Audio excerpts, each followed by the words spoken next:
जलन। ममता बहुत ही सीधी और प्यारी लड़की थी, वहीं सुनील एक सरल और आगे बढ़ने की सोच रखने वाला लड़का। सुनील, बेटा सुनील कहाँ है? अरे जरा एक गिलास पानी तो दे दो। हाँ माँ, अभी आया।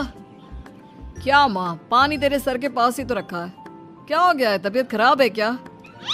अरे नहीं नहीं, वो उठने का मन ही नहीं कर रहा था, तो देखा ही नहीं। वैसे क्या कर रहा है? यहाँ बैठना मेरे पास। माँ पढ़ रहा था। तो क्या है ना, नौकरी में तो वक्त नहीं मिलता, अब ऑफिस से घर आकर ही तो वक्त मिलता है। अच्छा अच्छा ठीक है, पढ़ ले जा बेटा। सुनील पढ़ लिख कर और आगे बढ़ना चाहता था, लेकिन माँ की तबीयत खराब देखकर सोचता है कि शादी ही कर ले। कब तक माँ का ख्याल वो अकेले रख पाएगा? तो एक दिन, माँ ये ममता है, मैंने इससे शादी कर ली है। तुम्हारी तबीयत भी ठीक नहीं रहती, तो मैंने सोचा शादी कर लेता हूँ। घर संभालने वाली और तुम्हें संभालने वाली कोई आ जाएगी तो अच्छा रहेगा। माँ अचानक से सामने बहू देखकर हैरान रह जाती है। बेटा ये क्या बात होती है? न बैंड, न बाजा, न दहेज, न शगुन, ऐसे कैसे बहू आ गई?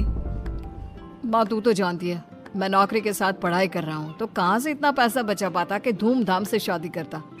वैसे भी माँ, लोग तो आकर खाकर निकल जाएंगे, इसलिए बस वैसे ही। माँ जी, मैं आपका ख्याल रखूंगी। वैसे भी ये आगे की पढ़ाई कर रहे हैं, अच्छा कुछ कर गए तो सबके दिन फिर से अच्छे आ जाएंगे। सास को ममता की बात ठीक तो लगती है, लेकिन मन में कहीं ना कहीं लगता है कि कहीं बहू बेटे को लेकर फुर्र ना हो जाए और फिर तो वो रह जाएगी अकेली। बेटा देख, मेरा जो कुछ भी है वो सुनील ही है, और सुनील का भी अब इस दुनिया में मैं ही हूँ और कोई नहीं। क्या सुनील? बिल्कुल माँ, लेकिन आज से ममता भी मेरे जीवन का अहम हिस्सा है, जैसे तू है। सास को बड़ा बुरा लगता है कि उसकी सल्तनत में कोई और हिस्सेदार कैसे हो सकता है। कैसे कोई और उसके 30 साल के बेटे की जिंदगी में अचानक से आकर बराबर का हिस्सेदार बन सकता है। देख बहू, मैं भले थोड़ा बीमार रहती हूँ, लेकिन इसका मतलब यह नहीं कि घर की चीजों में मेरा कंट्रोल खत्म हो गया है। मैं आज भी इस घर की रानी हूँ, समझी? बेटा सोचता है कि ये माँ को अचानक से क्या हो गया। कल तक जो माँ कहती थी कि जिंदगी का कोई भरोसा नहीं, वो अचानक से जंग के मैदान की झांसी की रानी कैसे बन गई? माँ क्या हो गया है? सब ठीक है ना? अचानक कैसी बात कर रही हो? ममता का आज पहला दिन है, स्वागत करो उसका। आसपास की आंटियों को बुलाओ, नई दुल्हन की मुंह दिखाए करवाओ। खैर, सास होने का फर्ज निभाती है और बाद में एक सहेली के साथ बाहर निकल जाती है। क्यों नहीं बताया नहीं कि बेटे का ब्याह कर रही हो? वैसे तो सारा दिन हम ही में घुसी रहती हो। अरे मुझे भी तो अभी पता चला, यूं अचानक सर पर लेकर आ गया। कहता है बहू है माँ तुम्हारी। अब इसको भी इतना ही मैं प्यार करता हूँ जितना तुझे करता हूँ। लो जी, ये क्या बात हो गई? क्यों इतना प्यार करता है? अरे माँ का प्यार तो ज्यादा होता है। अब उसको तो कोई दूसरा पति मिल सकता है, लेकिन तुम ही बताओ, क्या माँ की ममता किसी और की हो सकती है? ना जी ना, बेटे को समझाओ ये बात। अरे क्या समझाऊं, मुझे तो खुद ही समझ में नहीं आ रहा कि क्या हो रहा है। जो बेटा कल तक माँ माँ करता था, अचानक से बीवी बीवी का राग आलाप रहा है। देखा, उसकी बीवी ना सुंदर और जवान है। सुंदरता के आगे तो एक से एक नहीं टिके, तो तेरा बेटा किस खेत की मूली है? सास को भी समझ में आ जाता है कि बहू की सुंदरता के आगे माँ का प्यार किसी काम का नहीं। उधर बीवी, ए जी, अम्मा जी सहेलियों को छोड़ने गई थी, अभी तक आई नहीं, हम देख आए क्या? अरे रहने दो ना, आ जाएंगी। कहाँ जाएंगी, उनकी आदत है, एक बार जाती है तो पूरी पंचायत खत्म करके ही आती है। अच्छा ही है, खाना वाना खा कर गई होगी।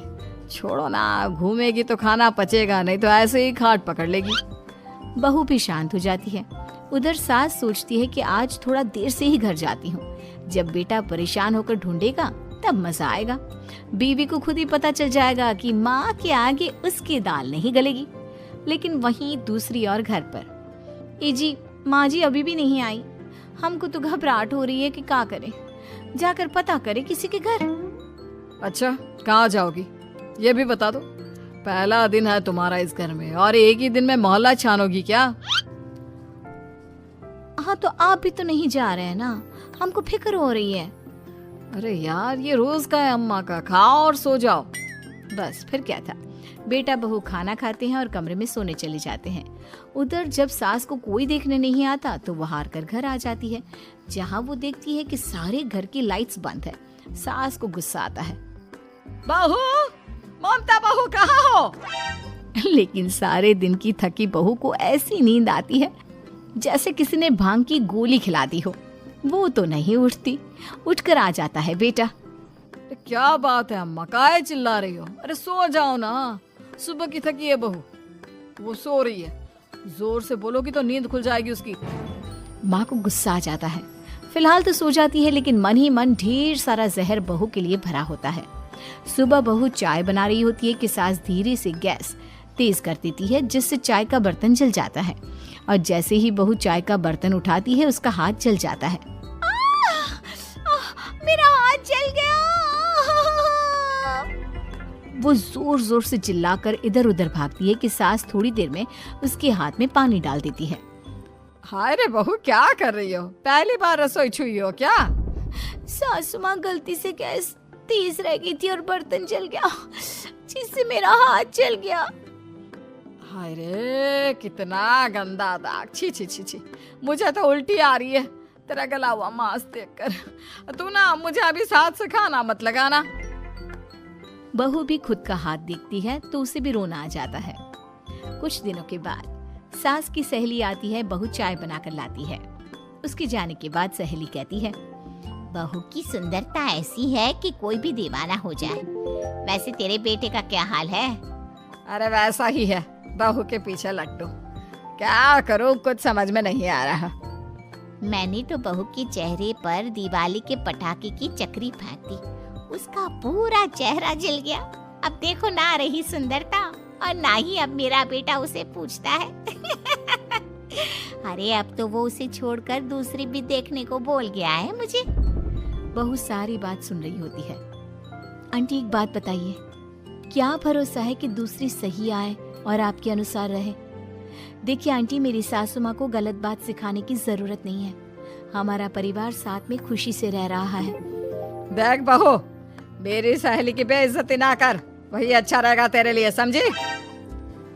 बहू नहीं मानती है। वो बार बार उनकी सहेली को घर से निकल जाने को कहती है।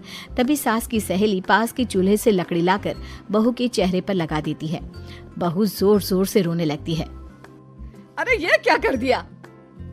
मैंने कहा किया, ये तो तूने किया। तू ही नहीं चाहती थी कि बहू बेटे के साथ रहे, भला मैं क्यों करूंगी? मैं तो चली, निपटो अब। बहू रो रही होती है, दर्द से चिल्ला रही होती है, लेकिन सास उसे डॉक्टर के पास नहीं ले जाती। तभी पति आता है। क्या हो गया ममता? ये दाग कैसे लगा? तुम कैसे जली? ममता कुछ नहीं कहती, बस दर्द से करा रही होती है। पति माँ की तरफ देखता है। हो ना हो माँ, ये पक्का आपका काम है। आप ही ममता से जला करती थी ना। देखना माँ, अब पुलिस आएगी, केस बनेगा, लेकिन पहले मैं ममता को अस्पताल लेकर जा रहा हूँ। सभी अस्पताल जाते हैं, जहाँ डॉक्टर ममता की सास से कहते हैं, आपने तो नहीं जलाया ना बहू को? अब ममता की सास के तो पसीने छूट रहे होते हैं। वो घबरा कर कहती है, ना ना डॉक्टर साहब, कैसी बात करते हैं? हम क्या जलाएंगे अपनी बहू को?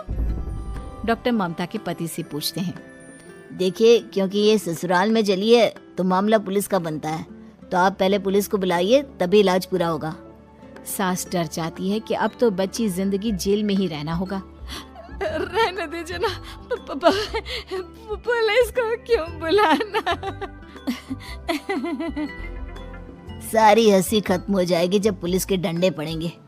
बहू को जलाना भले ही बहुत आसान हो, लेकिन उसके बाद सारी जिंदगी जेल की हवा खाना। सास डर जाती है। पुलिस आती है। पास लेटी दर्द से करा रही ममता स्टेटमेंट देती है। तो क्या हुआ था? कैसे जली आप? ममता पास खड़ी सास को देखती है। बेटी बताओ, कैसे जल गई तुम? ओए, काका का किरण वाली शाहरुख, चुप, बिल्कुल चुप। सास चुप।